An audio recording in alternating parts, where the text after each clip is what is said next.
Hello दोस्तों, मैं भारत को स्वाहा आप सभी का स्वागत करता हूं। दोस्तों, हम लोग पढ़ने वाले हैं इस वीडियो में आरआरबी टेक्नीशियन एग्ज़ाम एनालिसिस 2024 को। तो 29 दिसंबर के फर्स्ट शिफ्ट के पूरी तरह से समाप्त हो जाने के बाद आप लोग को जो इस वीडियो में फर्स्ट शिफ्ट के सभी प्रश्नों को कराया जाएगा। मैथ हो, रीजनिंग हो, जीके जीएस हो, चाहे साइंस हो, आपको इस सभी प्रश्नों के फुल सोल्यूशन इस वीडियो में देखने को मिलने वाला है। तो बस आप लोग को एक काम करना है कि वीडियो में शुरू से अंत तक बंद रहना होगा और आप लोग वीडियो को लाइक एंड चैनल को सब्सक्राइब करना मत भूलना होगा, ठीक है। तो आइए वीडियो को करते हैं हम स्टार्ट। देखिए दोस्तों, आपसे पहला प्रश्न आज पूछा हुआ था, ये था आज का क्या पहला प्रश्न। तो पहला प्रश्न आपका था कि वर्तमान में भारत के लोकपाल कौन हैं। तो अजय माणिक राव जो हैं इस समय दोस्तों वर्तमान लोकपाल हैं भारत के।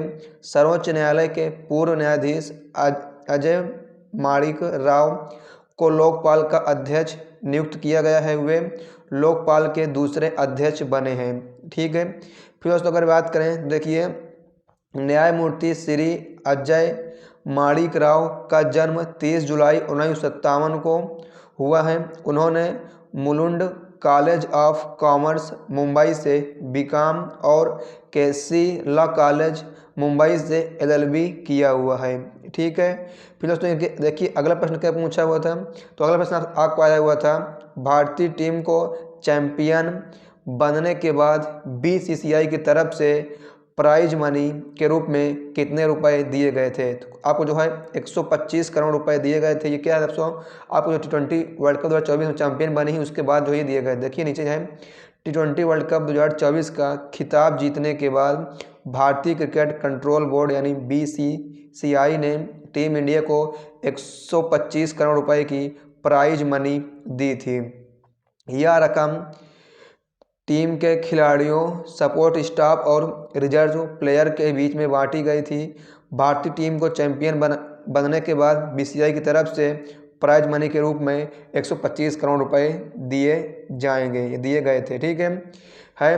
टीम इंडिया के चैंपियन बनने के बाद आईसीसी की तरफ से 20.4 करोड़ रुपए की इनाम के रूप में मिले थे, लेकिन बीसीसीआई की तरफ से भारत को आईसीसी के मुकाबले 105 करोड़ रुपए ज़्यादा मिला है। देखिए दोस्तों क्या है, जो टूर्नामेंट को कराया है उसने कितना दिया, 20 करोड़, लगभग 21 रुपये 21 करोड़। लेकिन हमारी भारतीय टीम ने जो है, भारतीय हमारी जो है संस्था है, उसने 125 करोड़ रुपए दे दिए थे। इस समझ सकते हैं कितना कुछ जो है इंडियन में क्रिकेट का क्रेज है। फिर है, किस बैंक ने नारी शक्ति शाखाओं का शुभारंभ किया है। तो वो आपका यूनियन बैंक ऑफ इंडिया है, ठीक है। केंद्रीय वित्त एवं कारपोरेट मामलों की मंत्री श्रीमती निर्मला सीतारमण ने यूनियन बैंक ऑफ इंडिया की 5 विशेष नारी शक्ति शाखाओं को मंजूरी दी है का शुभारंभ करके भारत में महिला उद्यमियों के लिए एक गतिशील नई दिशा निर्धारित की है। फिर इसमें एक पॉइंट है, केंद्रीय वित्त मंत्री निर्मला सीतारमण ने बेंगलुरु से यूनियन बैंक ऑफ इंडिया को 5 नारी शक्ति का वर्चुअल माध्यम से उद्घाटन किया है। फिर बात करें अगला प्रश्न क्या है। देखिए अगला प्रश्न पूछा हुआ था, नीति आयोग के एसडीजी के कार्य क्या हैं, ठीक है। तो नीति आयोग एसडीजी इंडिया जो है इंडेक्स और डैशबोर्ड के जरिए देश की प्रगति की निगरानी करता है। यह इंडेक्स एसडीजी हासिल करने के लिए राज्यों और केंद्र शासित प्रदेशों के प्रयास की जांच करता है। नीति आयोग एसडीजी को हासिल करने के लिए सभी राज्यों और केंद्र शासित प्रदेश को सहयोग देता है। नीति आयोग बहुआयामी गरीबी सूचांक और पूर्वोत्तर क्षेत्र सूचांक जैसे अन्य रिपोर्ट्स भी जारी करता है, ठीक है। फिर नीति आयोग सतत विकास लक्ष्यों को हासिल करने के लिए देश में नोडल संस्था है। यह एसडीजी इंडिया इंडेक्स और डैशबोर्ड बहुआयामी गरीबी सूचांक, उत्तर पूर्वी क्षेत्र सूचांक और इस तरह कई कार्य तंत्रों के जरिए करते हैं। फिर आपका एक प्रश्न और आया था कि कोशिका की सबसे बाहरी दीवार का क्या नाम है। तो कोशिका की सबसे बाहरी जो दीवार का नाम है वो है प्लाज्मा झिल्ली। आपको ऑप्शन में दिया था और ये भी जो है सही जवाब है। कोशिका की बाहरी दीवार प्लाज्मा झिल्ली कहलाती है। यह कोशिका की सबसे बाहरी सूक्ष्मात्मक परत होती है। प्लाज्मा झिल्ली कोशिका के अंदर और बाहर के वातावरण के बीच एक स्पष्ट सीमा बनाती है। फिर देखिए, यह कोशिका की सामग्री को उसके बाहरी माध्यम से अलग करती है। जंतु कोशिकाओं में प्लाज्मा झिल्ली ही सबसे पहली दीवार होती है। वहीं पादप कोशिका में कोशिका भित्ति के अलावा प्लाज्मा झिल्ली भी होती है। ठीक है दोस्तों। फिर एक प्रश्न आपका आया था कि अवतल लेंस नहीं दर्पण और लेंस के बीच अंतर क्या है। ध्यान सुनिए, दर्पण और लेंस के बीच में अंतर क्या है। तो दर्पण प्रकाश को परावर्तित करके एक छवि बनाता है, अपवर्तन लेंस में चित्र बनता है। यही जो है अंतर है। लेंस और दर्पण के बीच छवियों का निर्माण भी भिन्न होता है। लेंस अपवर्तन माध्यम के साथ छवि बनाते हैं। ठीक है, एक अभिसारी लेंस तथा प्रमाणिक छवियां बनाता है जब वस्तु उसके फोकल पॉइंट से परे रखी जाती है, जबकि एक अपसारी लेंस आभासी सीधी और छोटी छवियां बनाता है। ठीक है दोस्तों, दर्पण जो है परावर्तन के माध्यम से छवियां बनाता है। तो उम्मीद का आपको समझ में आ गया। फिर है, अगर किसी लेंस की क्षमता +1 डायोप्टर है तो उसकी फोकल दूरी कितनी होगी। तो इसकी जो फोकल दूरी है 1 मीटर होगी। ठीक है, कितनी होगी दोस्तों, 1 मीटर है। देखिए क्या कह रहे हैं इसमें है, अगर किसी लेंस की क्षमता +1 डायोप्टर है तो उसकी फोकल दूरी 1 मीटर होगी। यानी एक डायोप्टर का लेंस की क्षमता जिसकी फोकस दूरी 1 मीटर होती है। इस तरह इस तरह लिखा जा सकता है, एक डायोप्टर बराबर 1 मीटर। एक डायोप्टर बराबर 1 मीटर। ठीक है। फिर बात करें अगले प्रश्न पर, तो अगला हमारा है, हमारे शरीर का कौन सा अंग पेप्सिन का स्राव करता है। तो आमाशय में मौजूद गैस्ट्रिक मुख्य कोशिकाओं या मुख्य कोशिकाएं पेप्सिन आमाशय में मौजूद गैस्ट्रिक मुख्य कोशिकाओं से निकलता है। यह एक पाचक एंजाइम है जो भोजन में मौजूद प्रोटीन को तोड़ने में मदद करता है। साथियों, आई बात करते हैं अगले प्रश्न पर। तो अगला आपका आया था, अमाशय से क्या नहीं निकलता है। देखिए दोस्तों, क्या नहीं निकलता है अमाशय से। तो अमाशय जो है लार आपका नहीं निकलता है। लार मुंह में स्थित लार ग्रंथियों द्वारा स्रावित होता है, ना कि अमाशय से। लार ग्रंथियां मुंह में स्थित होती हैं और लार बनाती हैं। लार ग्रंथियों के 3 जोड़े होते हैं। ये आपका है पैरोटिड ग्रंथि जो कानों के सामने और ठीक नीचे होती है। एक ही ग्रंथि आपकी है जबड़े के नीचे होती है। फिर बात करें साथियों अगले प्रश्न पर, तो देखिए अगला प्रश्न आपका है, सबसे पहले कांच के प्रिज्म का इस्तेमाल करने वाले व्यक्ति कौन थे। तो आपके जो है आइजैक न्यूटन थे। ठीक है दोस्तों, कौन है, आइजैक न्यूटन। सूर्य के प्रकाश का स्पेक्ट्रम प्राप्त करने के लिए सबसे पहले कांच के प्रिज्म का इस्तेमाल करने वाले व्यक्ति आइजैक न्यूटन थे। उन्होंने 17वीं शताब्दी के अंत में कई प्रयोग किए और उनमें से एक प्रयोग में उन्होंने सूर्य की रोशनी को कांच के प्रिज्म से गुजारा था। फिर आइए बात करते हैं अगले प्रश्न पर। तो अगला है, 24 कैरेट का सोना क्या होता है। तो आइए बात करते हैं क्या होता है। ये जो है सबसे शुद्ध सोना होता है। ठीक है, यह सबसे शुद्ध जो है प्योर होता है, प्योर। फिर है 24 कैरेट सोना सोने का सबसे शुद्ध रूप होता है। इसमें 99.99% सोना है और इसे 999 गोल्ड भी कहा जाता है। 24 कैरेट सोने में कोई दूसरी धातु नहीं होती है। 24 कैरेट सोना ईंट या बार के रूप में मिलता है। ठीक है, 24 कैरेट सोना बहुत नरम और लचीला होता है। 24 कैरेट सोना निवेश के लिए पसंद किया जाता है।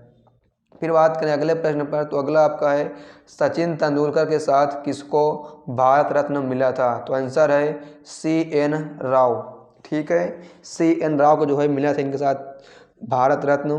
तो देखिए पूर्व भारतीय क्रिकेटर सचिन तेंदुलकर को 7, देखिए क्या है, सचिन तेंदुलकर को 7 भारत रत्न से सम्मानित किया गया था साल 2014 में CN राव के साथ। ठीक दोस्तों, इनको जो है CN राव के साथ जो है 2014 में सम्मानित किया गया था भारत रत्न से। फिर है सचिन तेंदुलकर भारत रत्न पाने वाले पहले और एकमात्र खिलाड़ी अभी तक हैं। इसके अलावा वो भारत रत्न पाने वाले सबसे कम उम्र के व्यक्ति भी बन गए हैं। ठीक है दोस्तों, फिर आपका है कोशिका में कौन सी ऊर्जा होती है, तो ये जो है एड्रीनोसिन ट्राइफॉस्फेट, एड्रीनोसिन ट्राइफॉस्फेट जो है होती है कोशिका में। कोशिका में एड्रीनोसिन ट्राइफॉस्फेट ATP नाम की ऊर्जा होती है। इसे कोशिका की ऊर्जा मुद्रा कहा जाता है। ATP फास्फेट समूह एडेनिन और राइबोज शर्करा से मिलकर बना एक कार्बनिक यौगिक है। यह अणुओं शरीर में होने वाली कई जैव रासायनिक प्रक्रिया के लिए ऊर्जा देते हैं। फिर अगला है ब्रिक्स 2024 की मेजबानी कौन शहर करेगा, इसको जो है रूस मेजबानी करने वाला है। रूस ने 2024 में ब्रिक्स समूह की अध्यक्षता संभाली है। रूसी राष्ट्रपति के विदेश नीति सलाहकार यूरो उसाको ने टांस को एक साक्षात्कार दिया है। ठीक है, ये आपका है। फिर अगला है कि साल 2024 के ग्लोबल इनोवेशन इंडेक्स में भारत का कौन सा स्थान रहा है, ये कौन सा स्थान है, इनका जो है 39वां स्थान है। ठीक है, ग्लोबल इनोवेशन इंडेक्स में जो है भारत का 39वां स्थान है। भारत ने 133 वैश्विक अर्थव्यवस्थाओं में से, ठीक, अर्थव्यवस्थाओं में से 39वां स्थान हासिल किया। भारत 38 निम्न मध्यम आय समूह अर्थव्यवस्थाओं में शीर्ष स्थान वाला देश है। ग्लोबल हंगर इंडेक्स भी एक होता है। धातु जब अम्ल के साथ प्रतिक्रिया करती है तो क्या बनाती है, तो लवण और हाइड्रोजन गैस बनाती है।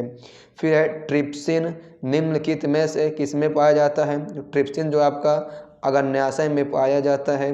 ट्रिप्सिन पाचन तंत्र में पाया जाता है, यह अग्न्याशय रस में मौजूद होता है। फिर बात करें अगले प्रश्न पर, तो अगला है एक डायोप्टर खाली स्थान के बराबर होता है, तो आंसर है 1 मीटर के बराबर होता है। ठीक है, 1 मीटर।